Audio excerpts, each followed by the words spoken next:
بہت زیادہ عزت و تعظیم و تکریم کے لائق میرے پیارے نبی صلی اللہ علیہ وآلہ وسلم کے پیارے غلاموں،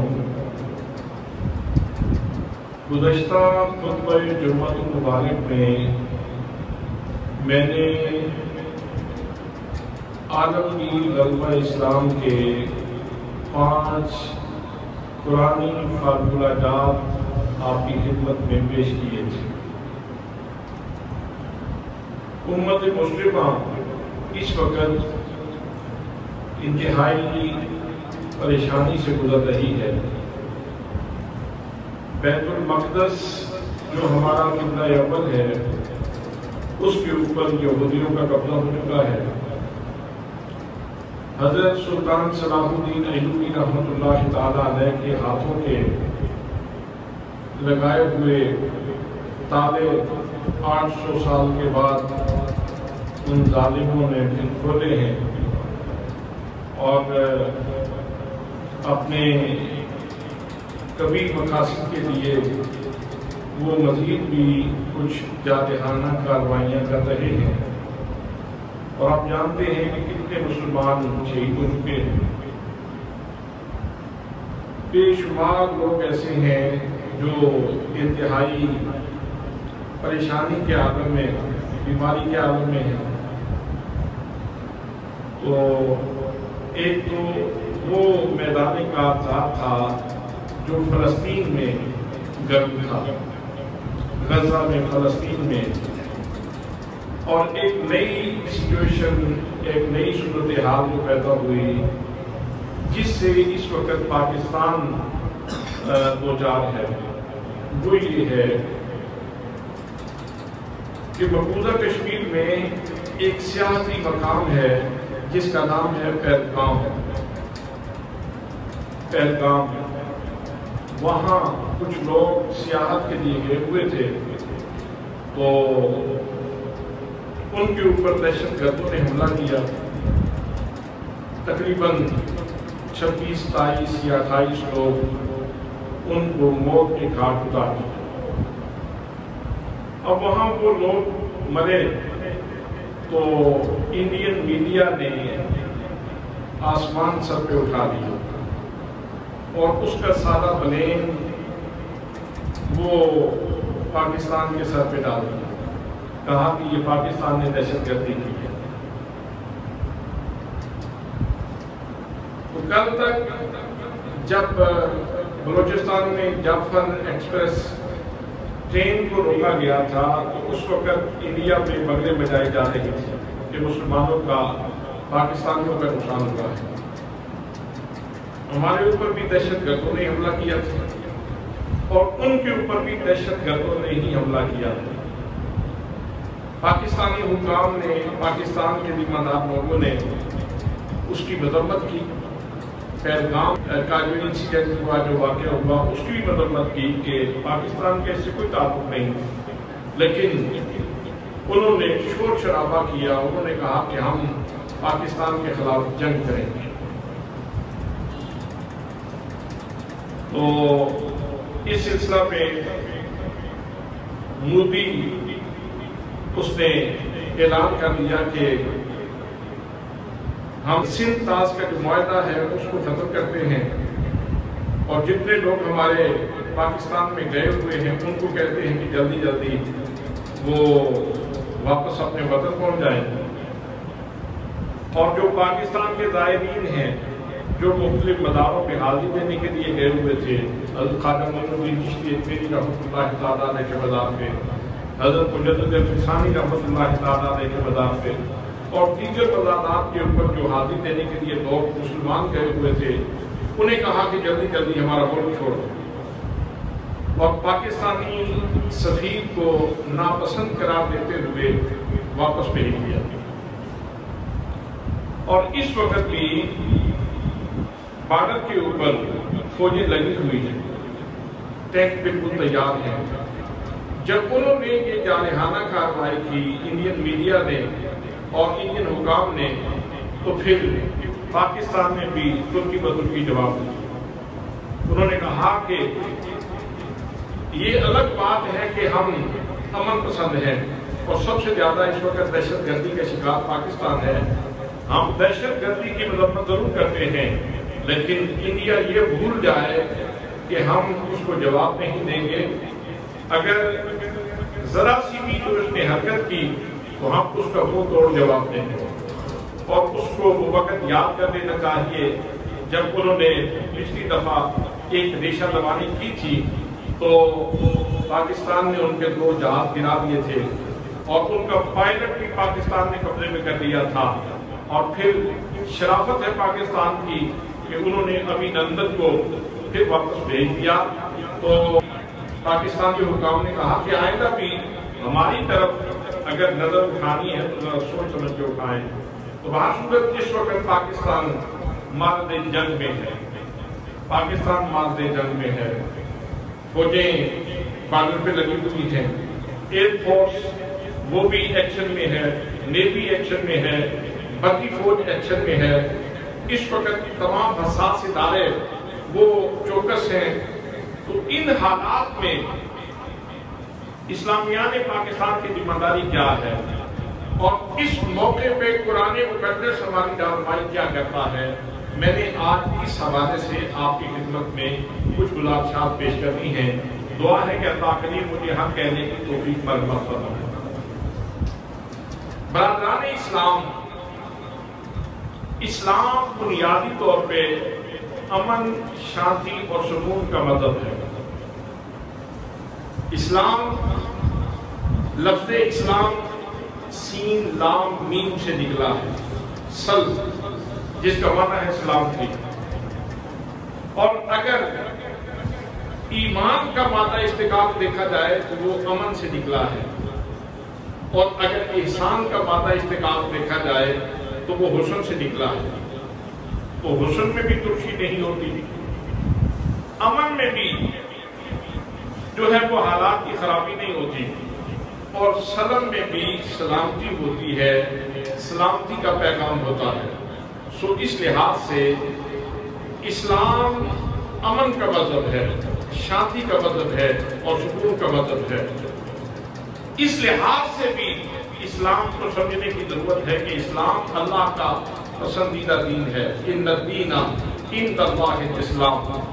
بے شک اللہ کریم کے نزدیک جو پسندیدہ دین ہے وہ دین اسلام ہے.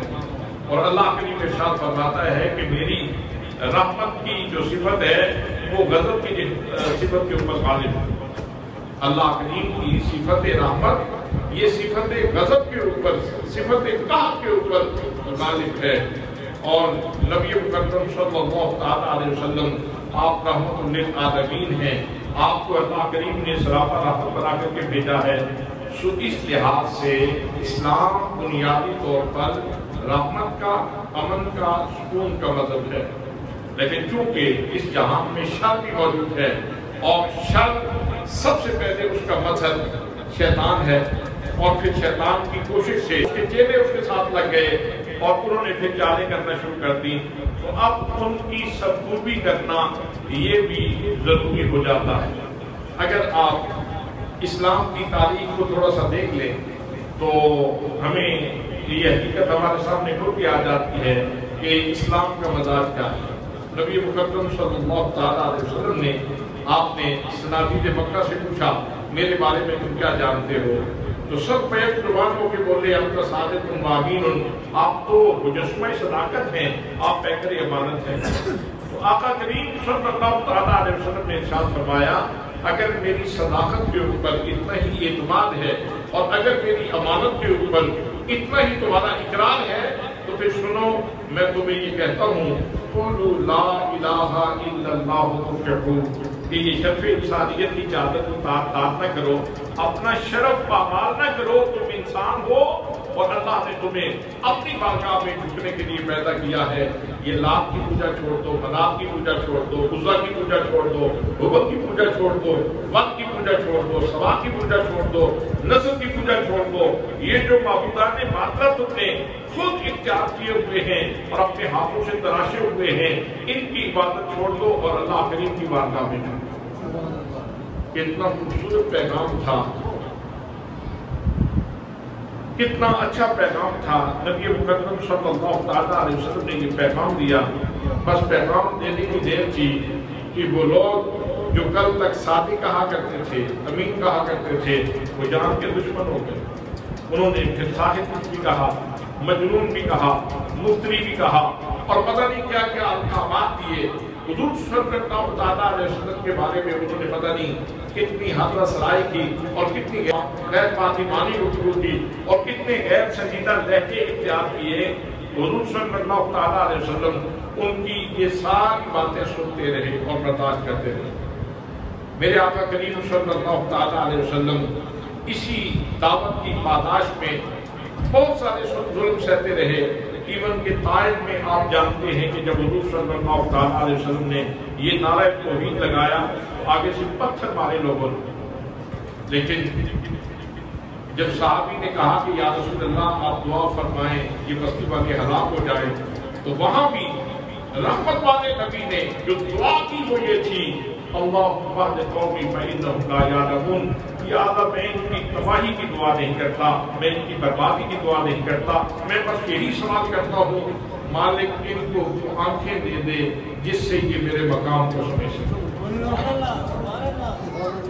حضور صلی اللہ تعالیٰ علیہ وسلم کے شیب ابی طالب میں جو مقصوری کے دن ہیں وہ بڑے تلخ دن ہیں، بڑا مشکل موقع ہے کہ جب آپ شیب ابی طالب کے اندر محسوس ہیں اور سوشل بائیکاٹ چل رہا ہے، بائیکاٹ چل رہا ہے، کوئی چیز شیب ابی طالب میں کھانے پینے کی جانے نہیں دی جاتی۔ اتنے مشکل ترین حالات میں حضور صلی اللہ تعالیٰ علیہ وسلم اللہ کے دین کی دعوت کا کام کر رہے ہیں۔ حضرات محترم کہ حضرت بلال کی جو قربانیاں ہیں وہ آپ کے سامنے ہیں، حضرت سمیہ کی قربانی آپ کے سامنے ہے، حضرت یاسر کی قربانی آپ کے سامنے ہے، دیگر مسلمان جو مظلوم غلام تھے ان کے اوپر کتنی زیادتیاں ہوئی، لیکن مسلمان برداشت کرتے تھے۔ پھر حضور صلی اللہ تعالیٰ علیہ وسلم نے آپ نے مکہ المکرمہ کو چھوڑا اور مدینہ طیبہ کی طرف ہجرت فرمائی۔ اب تو چاہیے تھا کہ مسلمانوں کو سکون سے بیٹھنے دیا جاتا، لیکن اہل مکہ نے اپنی نیشہ دوانیاں جاری رکھی۔ وہ 10-10 اور 12-12 کا جتھا بھیج دیتے، کبھی مسلمانوں کی بکریاں آ کے لے جاتے، کبھی مسلمانوں کے ساتھ کوئی اور واردات کر جاتے ہیں، کبھی مسلمانوں کو کسی اور طریقے سے اذیت دے جاتے ہیں۔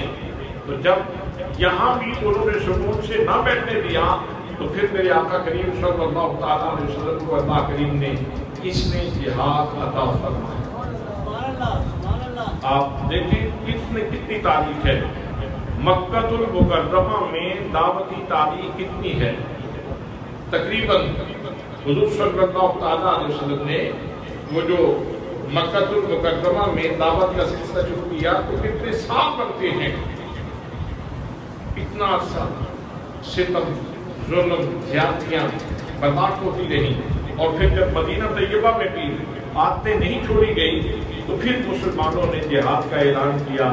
اللہ کی عزت سے اللہ کریم نے اپنے محبوب صلی اللہ تعالیٰ علیہ وسلم کو حکم دیا کہ میرے پیارے محبوب، اسلام امن کا مطلب ضرور ہے، شانتی کا مطلب ضرور ہے، سکون کا مطلب ضرور ہے، سلامتی کا مطلب ضرور ہے، لیکن بے غیرتی کا مطلب نہیں ہے۔ اسلام غیرت کا درس دیتا ہے۔ پھر اللہ کریم نے اس نے جہاد عطا فرما دیا، اور حضرات محترم پھر زمانے میں دیکھا، چشم فلک میں دیکھا کہ جب ان پروانوں کو اس نے جہاد ملا تو پھر انہوں نے کافروں کے ساتھ کیسے کرتے ہیں۔ پہلا مارکہ اس کو یوم الفرقان کہا جاتا ہے، پہلا مارکہ اس کو یوم الفرقان کہا جاتا ہے۔ میرے آقا کریم صلی اللہ تعالیٰ علیہ وسلم 313 جانشینوں کے ساتھ میدان بدر میں اترے اور وہاں جا کے آپ نے جہاد فرمایا، اور اللہ کریم نے اتنی نصرت فرمائی، اتنی کرم نوازی فرمائی، مسلمانوں کے ایمان بھی پختہ ہو گئے۔ جب آقا کریم صلی اللہ تعالیٰ علیہ وسلم نے دعائیں کی، اللہ کریم نے مسلمانوں کی نصرت کے لیے فرشتے اتار دیے۔ یہ اسلام کا پہلا مارکہ ہے، اور اس پہلے مارکے میں اللہ کریم نے وعدہ فرمایا، فَاسْتَجَابَ لَكُمْ أَنِّي مُمِدُّكُمْ بِأَلْفٍ مِّنَ الْمَلَائِكَةِ مُرْدِفِينَ۔ کہ ہم نے تمہاری دعا کو قبول کر لیا ہے، اور اللہ کریم ارشاد فرماتا ہے کہ ہم تمہاری مدد کریں گے، اللہ تمہاری مدد فرمائے گا بِأَلْفٍ مِّنَ الْمَلَائِكَةِ 1000 فرشتوں کے ساتھ مدد فرمائے گا، اور وہ قطار اندر قطار آئیں گے۔ یہاں سے ایک جو ہے وہ امیدوں کا سلسلہ دراز ہوا، اور اللہ کی ذات کے اوپر اعتماد بڑا مسلمانوں کا، یقین پختہ ہوا کہ مسلمان بے بس نہیں ہے۔ مسلمان اگر اپنی زندگی سے بے عملی نکال دے، خلوص لے آئے، للہیت لے آئے، اور اللہ کی ذات کے اوپر اعتماد پختہ ہو، یقین پختہ ہو، اور اللہ کی ذات کے اوپر جو ہے وہ بندے کا ایمان پختہ ہو، تو اللہ کریم اپنی نصرت سے ضرور بندے کو نوازتا ہے۔ تو قرآن مقدس میں بہت ساری آیات ہیں جو اللہ کریم نے جہاد کے حوالے سے نازل فرمائی ہیں۔ تو میں نے ایک آیت مبارکہ خطبہ میں تلاوت کی ہے۔ اللہ کریم ارشاد فرماتا ہے وَالَّذِينَ جَاهَدُوا فِينَا لَنَهْدِيَنَّهُمْ سُبُلَنَا وَإِنَّ اللَّهَ لَمَعَ الْمُحْسِنِينَ۔ اللہ کریم ارشاد فرماتا ہے کہ وہ خوش نصیب لوگ جنہوں نے ہماری رضا کے لیے جہاد کیا، تو ہم ان کے لیے ہدایت کے راستے کھول دیں گے، کامیابی کے راستے کھول دیں گے۔ وَإِنَّ اللَّهَ لَمَعَ الْمُحْسِنِينَ، اور اللہ کریم احسان کرنے والوں کے ساتھ ہے، نیکی کرنے والوں کے ساتھ ہے۔ اب یہاں یہ بتا دیا کہ اگر تم جہاد کرتے ہو تو اپنے آپ کو بے بس نہ سمجھنا، اپنے آپ کو بے بس نہ سمجھنا، اور اپنے آپ کو تنہا بھی نہ سمجھنا۔ اللہ کریم ارشاد فرما رہا ہے اگر تم جہاد کرو گے تو میری رحمتیں تمہارے ساتھ ہوں گی، اور دو صورتیں ہوں گی۔ ایک صورت تو یہ ہے کہ میری رحمتیں تمہارا استقبال کریں، میں جنت کو آراستہ کر کے تمہارے سامنے پیش کروں، اور تم اس جہان دنیا کی تحریر سے قدم اٹھاؤ، اگلا قدم تمہارا جنت کے اندر ہو، اگلا قدم جنت میں ہو۔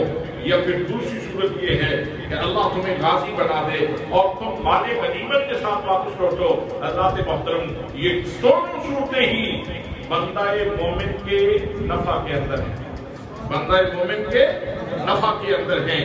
کل سے پرسوں سے جب سے بارڈر کے اوپر چھوٹیں لگی ہیں تو کئی لوگ مغموم ہو رہے ہیں، پریشان ہو رہے ہیں، کیا ہو جائے گا، جنگ ہوئی تو کیا ہوگا، جنگ ہوئی تو ہم مر جائیں گے، جنگ ہوئی تو ہمارے مکان گریں گے۔ لوگوں سن لو، اللہ کریم جب فرما رہا ہے کہ جہاد کرو میری رضا کے لیے، تمہیں ہر دو صورت میں میری بارگاہ سے انعام ملے گا۔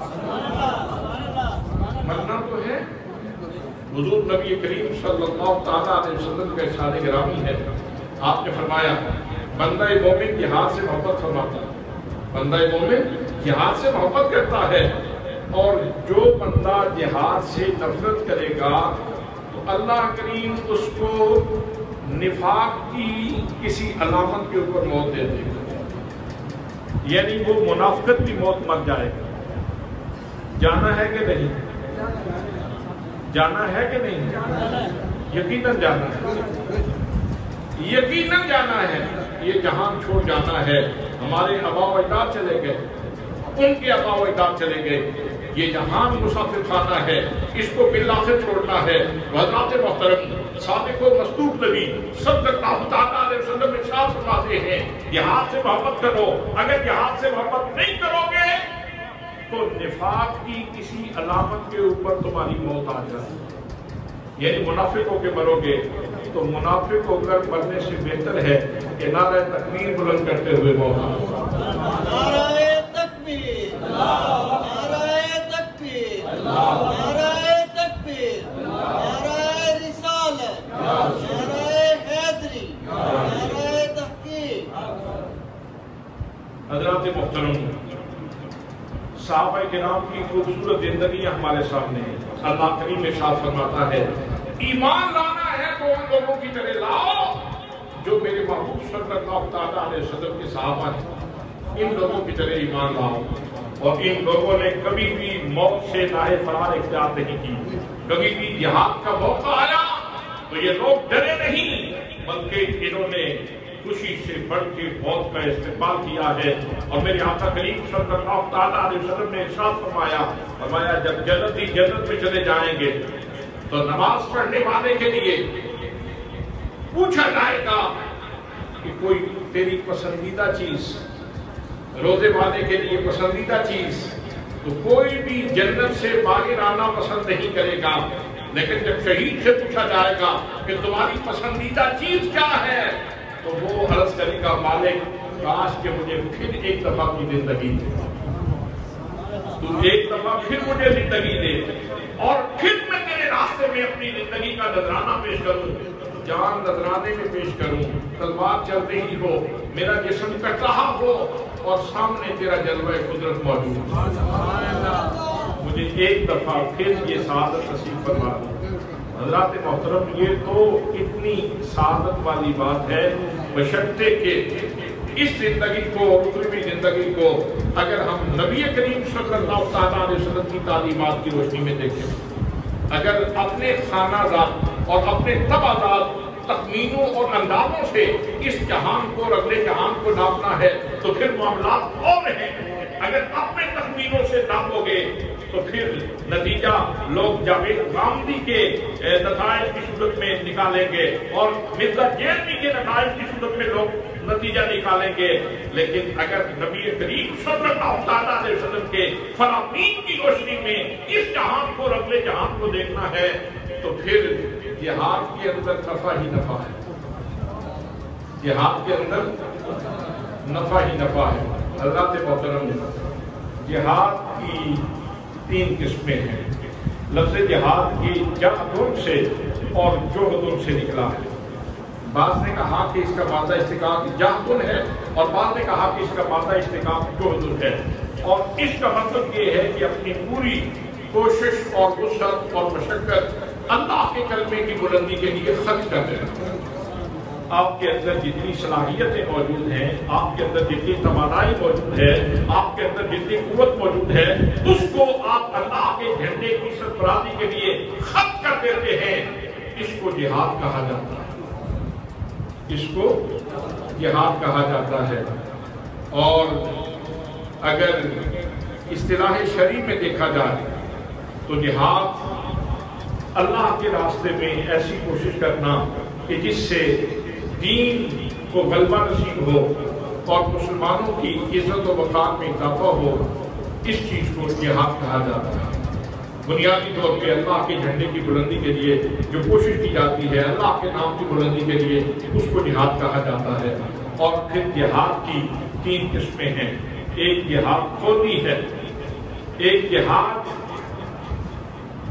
بالقول ہے، ایک جہاد بالمال ہے اور ایک جہاد بالسیف ہے. اور چوتھی بھی ایک جہاد کی قسم ہے جس کو جہاد بالنفس کہا جاتا ہے. جہاد بالقول یہ ہے کہ آپ کے سامنے کوئی کام غلط ہو رہا ہے، آپ روکیں اس کو. نبی مکرم صلی اللہ تعالیٰ علیہ وسلم کا ارشاد گرامی ہے، من رأى منکم منکرا فلیغیرہ بیدہ، کہ تم میں سے کوئی بندہ اگر اپنے سامنے کوئی برائی ہوتی ہوئی دیکھے تو وہ اپنے ہاتھ سے اس کو روکنے کی کوشش کرے. اگر اتنی استطاعت نہ رکھتا ہو فبلسانہ ہی، تو پھر زبان کے ساتھ. اور اگر اس کی بھی صلاحیت نہ رکھتا ہو تو بقلبہ ہی، تو پھر کم از کم دل میں برا محسوس کرے. اور یہ ایمان کا ادنا ترین درجہ ہے. تو جہاد زبان سے بھی جہاد ہوتا ہے. آپ کے سامنے برائی ہو رہی ہے اور برائی کا آپ جواب دیتے ہیں، اس انداز میں جواب دیتے ہیں جیسے حضرت حسان بن ثابت جواب دیا کرتے تھے کہ جب کفار میرے آقا کریم صلی اللہ تعالیٰ علیہ وسلم کی ہجب کیا کرتے تھے تو حضرت حسان بن ثابت کی ڈیوٹی تھی کہ وہ ان کو جواب دیا کرتے تھے. اسی طرح دین کے مقدسات کے بارے میں جب زبانیں کھلتی ہیں اور بے لگام ہو جاتی ہیں تو ان زبانوں کو روکنا اور ان کے جواب دینا، یہ بھی اہل ایمان کا وسیلہ اور شیوا ہے. اس کو کہتے ہیں جہاد بالقول. اللہ کریم قرآن مقدس میں ارشاد فرماتا ہے کنتم خیر امت اخرجت للناس تأمرون بالمعروف وتنہون عن المنکر. تم سب سے بہترین امت ہو، لیکن بہترین ہونے کا شرف تقاضا کر رہا ہے اس بات کا کہ نیکی کا حکم دو اور لوگوں کو برائی سے منع کرو. آج ہم وہ یورپی رسم کے اوپر چل پڑے ہیں، کہتے ہیں تو اپنا کر چھڑ دوسرے، کسی کو کچھ نہ کہو بس اپنا کرو. یہ کوئی بات نہیں ہے، یہ اسلامی فکر نہیں ہے، اسلامی دانش نہیں ہے، یہ اسلام کا اسکول آف تھاٹ نہیں ہے کہ آپ خود کو اچھا کریں اور دوسرے لوگوں کو برائی سے نہ منع کریں. یہ کوئی بات نہیں. اچھا کر رہے ہو اچھے کی دعوت دو، برائی سے خود بچ رہے ہو لوگوں کو بھی برائی سے بچانے کی کوشش کرو. اس لیے کہ مسلمان کا خیر خواہ ہوتا ہے، مسلمان کا خیر خواہ ہوتا ہے. تو یہ خیر خواہی کا تقاضا ہے کہ جب آپ خود نیکی کر رہے ہیں لوگوں سے بھی کہو آؤ نماز پڑھتے ہیں، آؤ اللہ کی بارگاہ میں جھکتے ہیں، غفلت کی زندگی چھوڑ دو. یہ سانسوں کی بالا تو ٹوٹ جائے گی، اللہ کے حضور حاضر ہو جانا ہے. تو آج غفلت کی چادر اتار دو، اللہ کی بارگاہ میں جھک جاؤ، کل اللہ کی بارگاہ میں شروع ہو جاؤ گے. تو حضرات محترم، یہ جہاد ہے اور یہ خیر کا کام ہے اور یہ ہر بندہ مومن کو کرنا چاہیے. یہ ہے جہاد بالقول، جہاد بالسیف، تلوار کے ساتھ جہاد کرنا، تلوار کے ساتھ جہاد کرنا. اور یہ وہ جہاد ہے جو مسلمانوں کی عظمت کا امین ہے. یعنی تلوار سے مراد یہ ہے کہ اسلحہ کے ساتھ جہاد کرنا. کسی دور میں تلوار چلتی تھی تو اس وقت تلوار کی بات ہوتی تھی. آج یہ توپیں اور ٹینک اور جدید ترین ہتھیار موجود ہیں، تو ان کے ساتھ جہاد کرنا. تو یہ ہے وہ جہاد جو مسلمانوں کی عظمت کا امین ہے. حضرات محترم، جب تک مسلمان جہاد کرتے رہے اللہ نے ان کو غلبہ عطا فرما دیا. آپ پھر ایک دفعہ نبی مکرم صلی اللہ تعالیٰ علیہ وسلم کی سیرت مبارکہ کو دیکھیں اور صحابہ کرام کو دیکھیں کہ جب تک واقعہ بدر نہیں ہوا اس وقت تک مسلمانوں کی معاشی حالت کمزور تھی، اقتصادی حالت کمزور تھی، مالی حالت کمزور تھی. لیکن جب جہاد کا سلسلہ شروع ہوا تو اب آہستہ آہستہ اللہ کریم نے فتوحات کے دروازے کھول دیے، مال غنیمت آنے لگا. پھر دوسرا واقعہ ہوا بہت کا، پھر آگے حنین کا واقعہ ہوا، پھر آگے اور کئی واقعے ہوئے.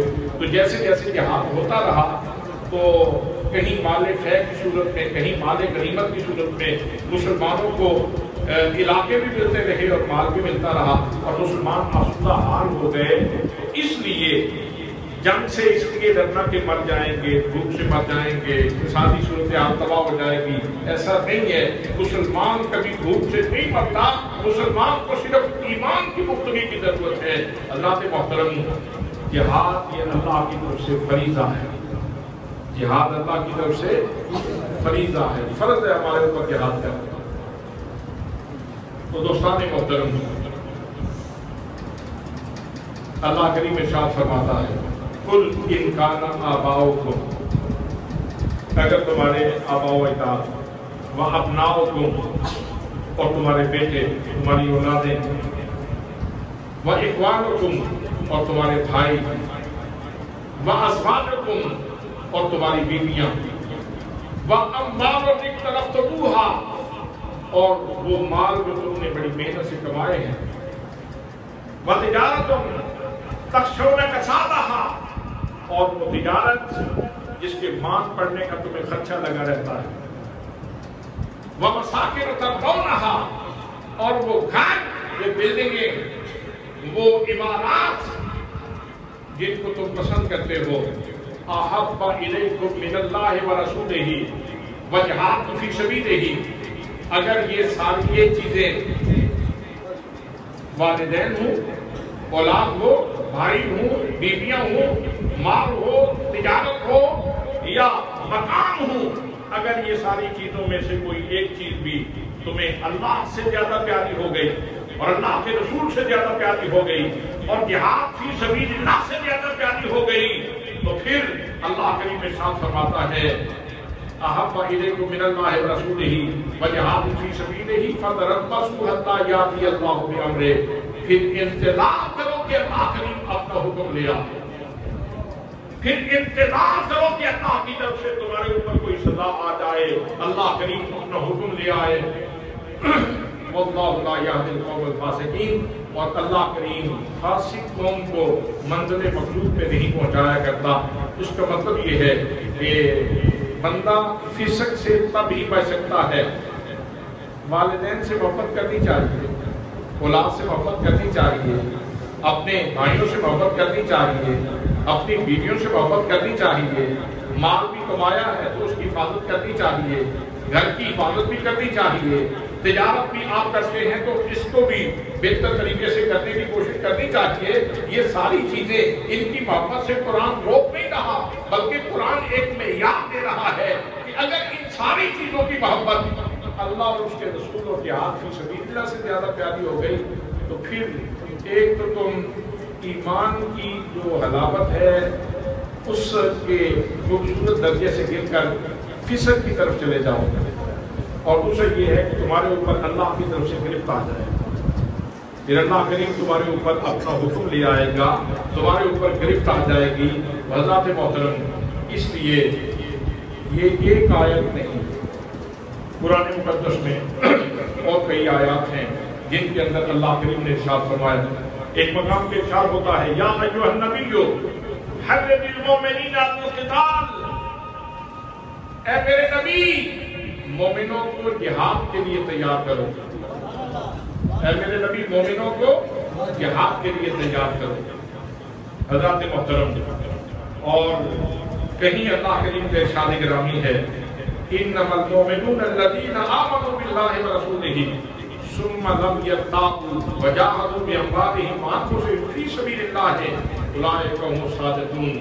فرمایا بے شک وہ ایمان والے لوگ جو اللہ اور اس کے رسول کے اوپر ایمان لائے اور ایمان لانے کے بعد پھر شک و شبہ کا شکار نہیں ہوئے، پھر ان کا ایمان تزلزل کا شکار نہیں ہوا، وہ متزلزل نہیں ہوئے، بلکہ انہوں نے جہاد کیا جانوں کے ساتھ بھی، مالوں کے ساتھ بھی، اور اللہ کے راستے میں، اور یہ وہ سچے لوگ ہیں، یہ لوگ سچے لوگ ہیں۔ قرآن مقدس کی بہت ساری آیات ہیں جو جہاد کے اوپر دلالت کرتی ہیں، تو میں عرض کر رہا ہوں ایک جہاد بالقول ہے اور ایک جہاد بالسیف ہے اور ایک جہاد بالمال ہے کہ اپنے مال کے ساتھ جہاد کرنا۔ صحابہ کرام نے اس سلسلے میں بھی کبھی کمی نہیں کی۔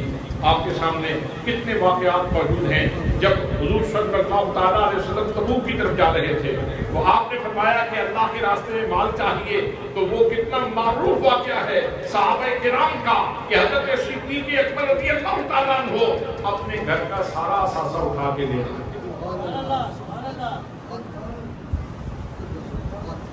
نہ جہاد بالقول میں کبھی کبھی انہوں نے کی، نہ جہاد بالسیف میں کبھی کبھی انہوں نے کی، اور نہ کبھی جہاد بالمال میں انہوں نے کبھی کی۔ جب انہوں نے ہر طرح سے جہاد کیا تو اللہ نے پھر ان کو عزتیں بھی عطا فرمائیں، پھر ان کی عزتوں کے درے اللہ نے اس قدر بلند کیے کہ آپ بھی جب ایگزامپل دی جاتی ہے کسی عادل حکمران کی، جب کسی عادل حکمران کی مثال دی جاتی ہے تو لوگوں کی نظر جناب صدیق اکبر پہ جا کے ٹھہرتی ہے۔ یعنی حضور صلی اللہ تعالیٰ علیہ وسلم کی تو مثل ہی کوئی نہیں نا، آپ کی تو مثال ہی کوئی نہیں، آپ تو معصوم عن خطا ہیں۔ سب سے وہ آپ ہی کا سبق تھا جو حضرت صدیق اکبر نے پڑھا، جو جناب فاروق اعظم نے پڑھا، جو حضرت عثمان غنی نے پڑھا، جو حضرت علی مرتضیٰ نے پڑھا۔ حضرات محترم، تو مسلمان ہمیشہ سے جہاد کرتے رہے ہیں اور اللہ نے جہاد سے کبھی مسلمانوں کو نقصان نہیں پہنچایا، نقصان نہیں ہونے دیا، ہمیشہ مسلمانوں کو عزت ملی۔ حضرات محترم، پھر جہاد دو طرح کا ہوتا ہے، ایک ہے اقدامی جہاد اور ایک ہے دفاعی جہاد۔ اقدامی جہاد یہ ہے کہ خود آگے بڑھ کے جہاد کرنے کا، یعنی اللہ کے جھنڈے کی بلندی کے لیے مختلف مقاصد ہیں. کسی جگہ پہ مسلمانوں کو ستایا جا رہا ہے تو باقی جو مسلمان ہیں وہ آگے بڑھ کے میدان جہاد میں اتر جائیں. جیسے غزہ کے مسلمان، ان کے اوپر ستم ہو رہا تھا تو چاہیے تھا کہ باقی قومیں، جو باقی مسلمان ملک ہیں، وہ اقدامی جہاد کرتے ہیں. وہ تو جن کے اوپر مصیبت ٹوٹی ہوئی ہے وہ تو دفاعی جہاد کر رہے ہیں، لیکن باقی لوگوں کو چاہیے تھا کہ اقدامی جہاد کرتے ہیں. اور ماہرین نے لکھا ہے کہ جب تک مسلمان اقدامی جہاد کرتے رہے اس وقت تک ہر لمحہ مسلمانوں کی عزت میں اضافہ ہوتا ہے. اور اگر اقدامی جہاد نہیں کریں گے تو پھر کیا ہوگا؟ دفاعی جہاد پہ آپ کو مجبور کر دیا جائے گا. قیامت تک شیطان کے مسلمان ہونے کا کوئی امکان نہیں. شیطان ہی رہے گا اور اس کا شر موجود رہے گا اور اس کی دیشہ دوانیاں موجود رہیں گی اور اس کے چیلے چانٹے بھی موجود رہیں گے اور اس کی حاضرہ سرائیاں بھی موجود رہیں گی. تو خیر کی قوتوں کو بھی موجود رہنا چاہیے. اور اگر شیطانی قوتیں اپنی پوری تیاری کے ساتھ میدان میں آتی ہیں تو جو رحمانی قوتیں ہیں، جو اللہ کے بندے ہیں، ان کو بھی پوری قوت سے میدان عمل میں آنا چاہیے. تو اس وقت جب کہ پاکستان حالت جنگ میں ہے، بارڈر کے اوپر فوجیں لگی ہوئی ہیں، ٹینک تیار ہیں، توپیں بالکل تیار ہیں، ایئر بیسز وہاں طیارے اڑنے کے لیے تیار ہیں اور انڈیا بھی وہ بڑھ کے مار رہا ہے. ایسے حالات میں ممبر کی ذمہ داری یہ ہے کہ مسلمانوں کو جہاد کے لیے تیار. ممبر کی ذمہ داری یہ ہے کہ مسلمانوں کو جہاد کے لیے تیار. جہاد عزت ہے، جہاد عزت ہے، جہاد عزت ہے. جنگ سے ڈرنے کی کوئی ضرورت نہیں ہے. ٹانگیں بالکل نہ کانپیں کسی کی. مسلمان کی ٹانگیں نہیں کانپتی اس لیے کہ مسلمان کے لیے تو دو انعام ہیں دونوں صورتوں میں.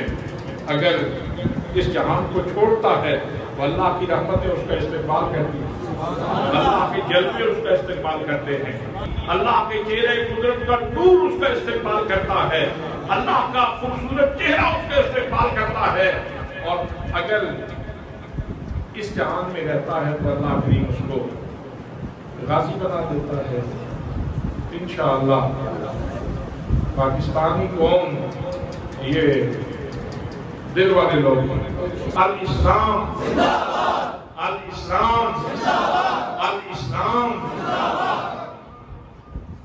ہیں اس وقت بلوچستان کے حالات خراب ہیں، KPK کے حالات خراب تھے. کچھ سیاسی لوگوں نے، کچھ دیگر لوگوں نے اس ملک کے حالات خراب کیے ہیں. میں اس کے اوپر تبصرہ نہیں کرنا چاہتا، لیکن اتنا ضرور کہوں گا کہ اگر کبھی انڈیا اور پاکستان کی جنگ ہوئی تو پھر یہ پوری قوم ایک مٹھی کی طرح ہو. انشاءاللہ. الاسلام زندہ باد، الاسلام زندہ باد، پاکستان زندہ باد، پاکستان زندہ باد، پاکستان زندہ باد. نعرہ تکبیر، نعرہ تکبیر.